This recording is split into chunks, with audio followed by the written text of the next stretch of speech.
வணக்கம் வணக்கம் நண்பர்களே, நான் உங்கள் அரேஸ் ராபி. இன்னைக்கு நம்ம சிவகார்த்திகை மீண்டும் வந்த சோதனையா அப்படின்னு போட்டிருக்கீங்க. மேலும் பார்த்தீங்கன்னா உதயநிதி காலில் சிவகார்த்திகேயன் எப்பா என்னன்னு சொல்லுங்கப்பா. முதலும் எடுக்க முடியாமல் போஸ்டர் ஓட்டினது கூட எடுக்க முடியாங்க. அல்லல் படும் அயலான்.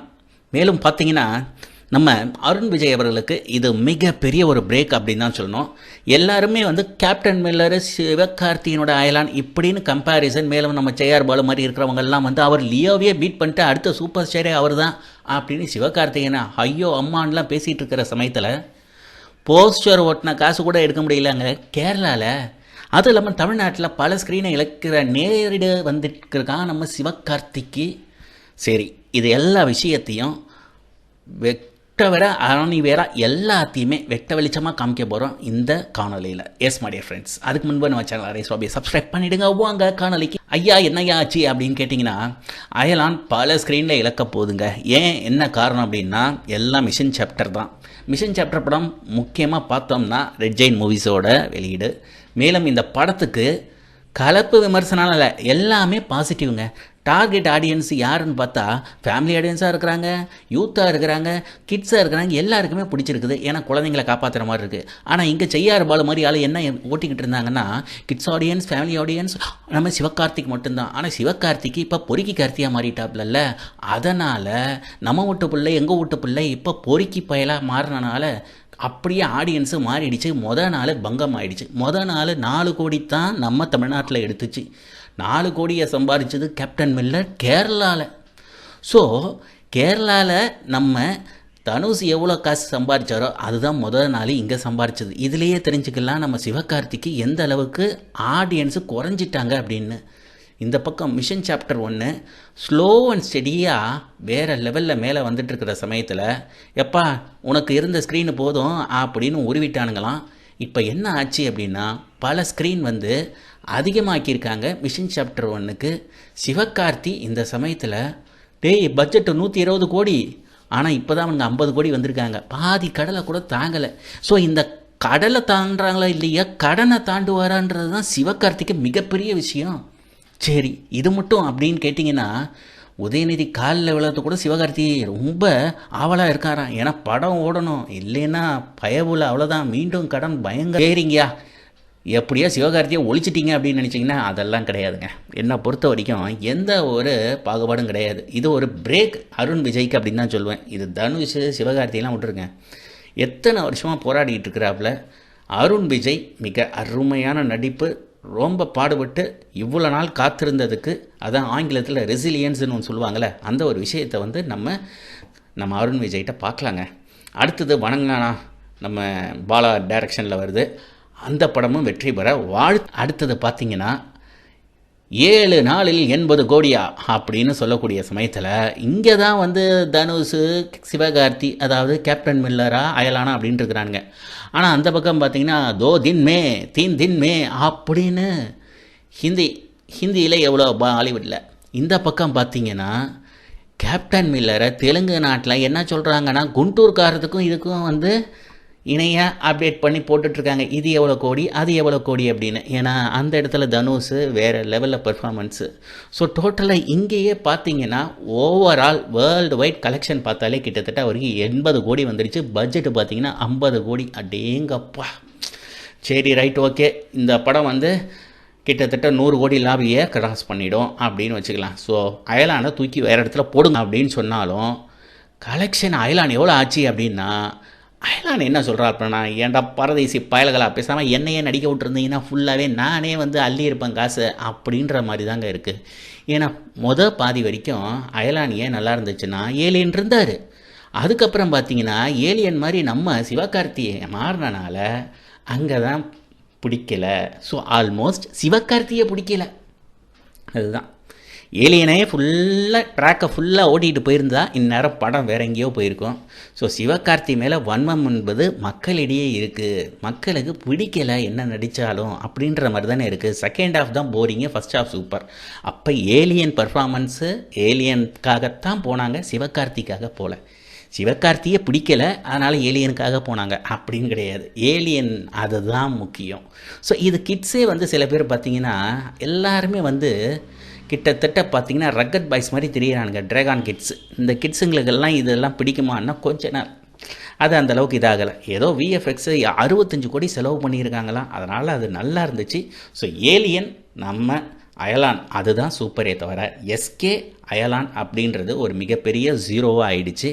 ஸோ ஏலியன் ஒரு விஷயத்தில் சந்தோஷப்பட்டிருக்க முடியும், மேலும் நாங்களும் அதை தான் சந்தோஷப்படுறோம். ஏலியன் தனியாக வந்தீங்களே, நல்ல வேளை உங்கள் ஒய்ஃபை கூட்டுட்டு வரல, இல்லைன்னா சிவகார்த்தி ஐயோ அப்படின்னு தாங்க எல்லாருமே பேசக்கூடும். கரெக்டாக என்னங்க?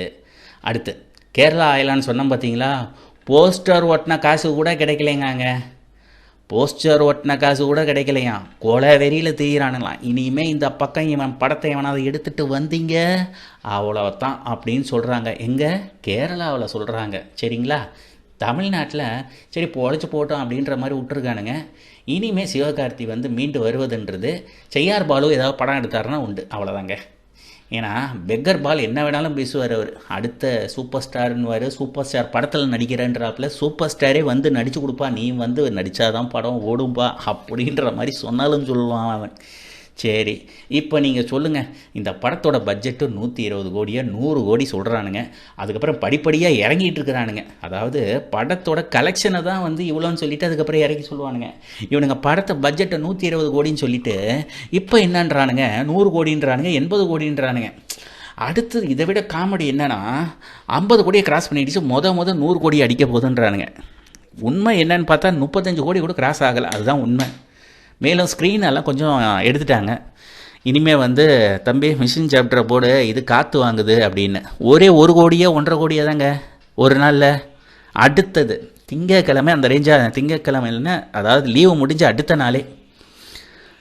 ஸோ செலவு 120 கோடி 100 கோடி, ஆனால் இன்னும் பாதி காசை கூட எடுக்கலைன்னா இது நியாயமா? கொஞ்சம் நினச்சி பாருங்கள்.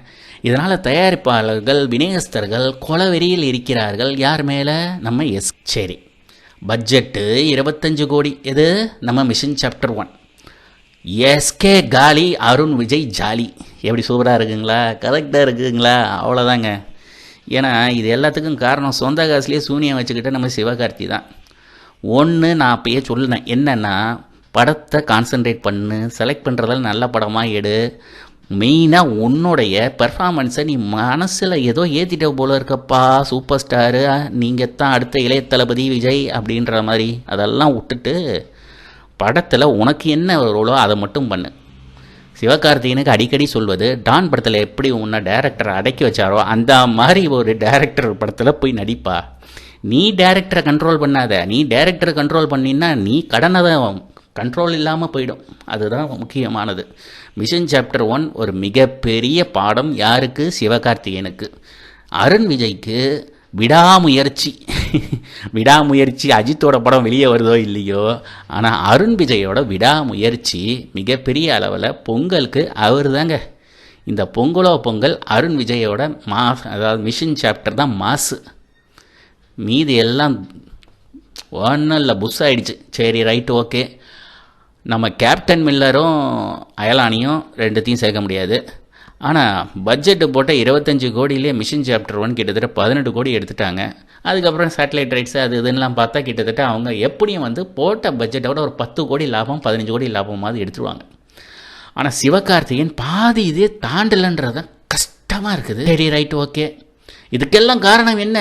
சிவகார்த்திகேயன் என்ன, இமான் குத்துங்க, இமான் குத்துங்க. இவருடைய பாட்டு பார்த்தீங்கன்னா ரஜினி மாதிரியே ஒருவன் முதலாளி அப்படின்ற மாதிரி நம்மளால் தப்பு செய்ய வாய்ப்பு இருந்தோம், தப்பு செய்யலைன்னா நீங்கள் வேறு லெவலில் இப்படின்னு ஒரு பாட்டு. டே இது உனக்கு தேவையாடா டே? இமான் விஷயத்திலே 50% காலி. இப்போ அடுத்தது புது பார்ட் 2 வேறு வந்திருக்குது. ஏதோ ஒரு ரிலேஷன்ஷிப்பில் சௌந்தர்யாவா? ஐயோ கொடுமையே, உனக்கு ஏன் இதெல்லாம் அப்படின்ற மாதிரி தானே இருக்குது. இதெல்லாம் காரணம் என்னென்னா, தனுஷ் நல்லவனா, அவன் மட்டும் என்ன இந்த மாதிரி இல்லாமையாக இருந்தான், சிம்பு நல்லவனா அப்படின்னு கேட்கலாம். அவங்கெல்லாம் கேடுகட்ட பொறிக்கின்னு ஏற்கனவே ஐஎஸ்ஐ முத்திரை மார்க்கு வாங்கிட்டானுங்க. நீ ஆனால் எங்கள் வீட்டு பிள்ளை உங்கள் வீட்டு பிள்ளைன்னு சொல்லிக்கிட்டு ரொம்ப நல்லவ மாதிரி தெரிஞ்சல்ல, அதுக்கு கிடைச்ச இப்போ தான் இதுதான் பரிசு. நீ அவனுங்கள மாதிரி நானும் பொறுக்கித்தான், நானும் ரவுடி தான் அப்படின்னு சொல்லி போயிட்டு இருந்தா நல்லா இருந்திருக்கும். நல்லவ மாதிரியே வேஷம் போட்டு ஒரு குடும்பத்தையே அழிச்சிருக்க துரோகி நீ அப்படின்ற மாதிரி தான் இப்போ பச்சை குத்தியிருக்காங்க. சரிப்பா, இதெல்லாம் விடுங்க. கடன் தொல்லை அதிகமானனால பாஜகவில் சரணடைகிறார். கடன் தொல்லையால் பிஜேபியிடம் சரண்டர். அதிகரிக்கும் கடன் தொல்லை, உஷாராக சிவகார்த் அதிரடி முடிவு. ஏன்னா ஏற்கனவே பல பேர் சுற்றிட்டு இருக்கிறானுங்க. இது சம்பாதிச்ச காசை பாதுகாப்புறதுக்காக நம்ம இளைய தளபதி விஜய் ஓன் செப்பல் சுமங்கினாப்பில் கேப்டனோட டெத்தில் அந்த விஜய் தான்.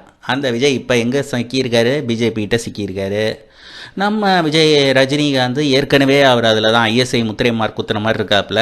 இப்போ கடன் தொல்லையால் பல நடிகர்களை சுற்றி வளைச்சிட்டு இருக்கும் போது எஸ்கே அதில் முதல் இடத்துல இருக்காராம். சீக்கிரமாக கூடிய விரைவில் பிஜேபியில் இவர் சேரக்கூடிய வாய்ப்பு இருக்கிறது. அது இல்லாமல் பல பேர்கிட்ட பேசிகிட்டு இருக்கிறதாகவும் தகவல். இது செய்யார் பாலுக்கு மூலமாக அந்த மாம்ஸ் வேலைலாம் கரெக்ட். எப்படியோங்க முதல்ல எடுக்க முடியாமல் தவிக்கக்கூடிய அயலான் படமானது மிகப்பெரிய அருவால் இந்த பொங்கலுக்கு ஒரு சர்க்கிள் தான் அப்படின்னு சொல்லணும். ஏன்னு வச்சுக்கோங்களேன், பட்ஜெட்டு 120 கோடின்னாங்க, 100 கோடின்றாங்க. ஆனால் இன்னும் 50 கோடின்றதே பெரிய விஷயமா டம்பாட்டம் அடிச்சுக்கிட்டு இருக்கிறாங்க. இந்த சமயத்தில் நம்ம பெக்கர் பால் வேற முதல் போட்டதை எடுக்க முடியாமல் அல்லல் படம் அயலாம் பல ஸ்க்ரீன்களை இழக்கப் போகிறது அப்படின்றாங்க. உதயநிதி காலில் தான் போய் விழ போகிறாரு சிவகார்த்தி. இதுக்கு நடுவில் பிஜேபியில் சேர போகிறாருன்னு வேற ஒரு பகிரங்க குற்றச்சாட்டு.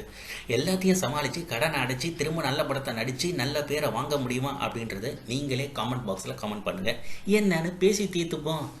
எல்லாரும் நல்லா இருந்தால் சரிங்க. ஆனால் சிவகார்த்தி செய்தது தவறு, குற்றம் அப்படின்லாம் நம்ம சொல்ல முடியாது. அது துரோகம். அந்த துரோகத்துக்கு என்ன அனுபவிக்கணுமோ அதை அனுபவிப்பாப்புல. ஆனால் அவருடைய கெரியரை பொறுத்த வரைக்கும் இன்னும் நல்லா மேலே வரணும் அப்படின்றது தான் ஒரு ஆசை. அதுக்காக நம்ம பார்ப்போம். யாரு மேலேயும் தனிப்பட்ட குற்றச்சாட்டோ தனிப்பட்ட முறையில் நம்ம பங்கம் செய்கிறதுக்கு எதுவும் கிடையாது. சிவகார்த்தியாக இருக்கட்டும், அருண் விஜயா இருக்கட்டும், இல்லை நம்ம தனுஷா இருக்கட்டும், யாராக இருக்கட்டும், எல்லாம் நல்ல படங்கள் நடிகா பார்க்க ரெடியாக இருக்கும். அவ்வளோதானே? Right, okay my dear friends. இந்த காணொலியை பொறுமையாக பார்த்து வைக்கும் மிக்க நன்றி. தேங்க்யூ.